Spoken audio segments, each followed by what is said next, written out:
Doctor Anwarul হকের একটি গল্প আমি পাঠ করছি। গল্পের নাম ভেনিজুয়েলার মেয়ে। ভেনিজুয়েলার একটি ছোট্ট গ্রামে বাস করত মারিয়ানা নামে এক মেয়ে। মারিয়ানা ছিল মুক্ত প্রকৃতির মতোই স্বাধীনতা। গ্রামের বাইরে পাহাড় আর সবুজ বনানীর মাঝে ছোট নদীর ধারে বসে মারিয়ানা প্রায়ই স্বপ্ন দেখত। তার স্বপ্ন ছিল একদিন সে বড় হয়ে শহরে যাবে, সেখানকার রাস্তায় হাঁটবে, আলো ঝলমলে ভবনগুলো দেখবে আর নিজের জন্য এক নতুন জীবন গড়বে। তার বাবা মা ছিলেন সৎ কৃষক। গ্রামের মানুষের জীবন ছিল কষ্টে ভরা, কিন্তু এই কষ্ট মানুষকে শক্তিশালী করত।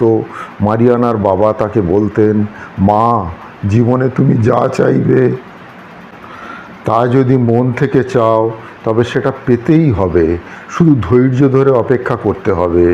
এই কথাগুলো শুনে মারিয়ানার মনে আরও দৃঢ় বিশ্বাস জন্মাতো। একদিন মারিয়ানার স্বপ্ন সত্যি হওয়ার সুযোগ এলো। শহর থেকে এক ব্যবসায়ী তাদের গ্রামে এলো এবং তাকে একটি কাজের প্রস্তাব দিল। সে কাজটা পেলে মারিয়ানা শহরে যেতে পারত এবং নিজের পায়ে দাঁড়ানোর সুযোগ পেত। পরিবারের কাছ থেকে বিদায় নিয়ে মারিয়ানা নিজের জীবনের নূতন পথে পা বাড়ালো। কিন্তু শহর তার কল্পনার মতো ছিল না। বড় বড় ভবন আর আলো জ্বলা রাস্তা থাকলেও সেখানে ছিল কঠোর পরিশ্রম আর প্রতিযোগিতার এক ভিন্ন পৃথিবী। কাজের চাপ, মানুষের অবহেলা আর চারপাশের বিশৃঙ্খলা তাকে ক্লান্ত করে তুলেছিল। কিছুদিন পর সে বুঝতে পারল, জীবনের প্রকৃত সৌন্দর্য শুধু বড় স্বপ্নে নয়, বরং ছোট ছোট মুহূর্তগুলো, পরিবারের ভালোবাসায় আর প্রকৃতির মাঝে লুকিয়ে থাকে। মারিয়ানা সিদ্ধান্ত নিল সে তার গ্রামে ফিরে যাবে।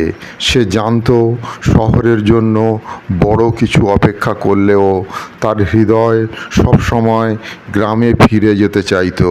নিজের স্বপ্ন পূরণ করার চেষ্টায় সে বুঝতে পেরেছিল যে সুখ মানে শুধু বড় কিছু পাওয়া নয়, বরং ছোট ছোট মুহূর্তগুলোর মধ্যে জীবনের আসল অর্থ খুঁজে পাওয়া।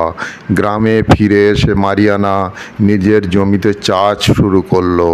তার পরিবার, গ্রাম আর সেই ছোট্ট নদীর ধারে বসে এখন সে এক নতুন স্বপ্ন দেখে। এবার আর শহরের নয়, বরং তার নিজের গ্রামের স্বপ্ন।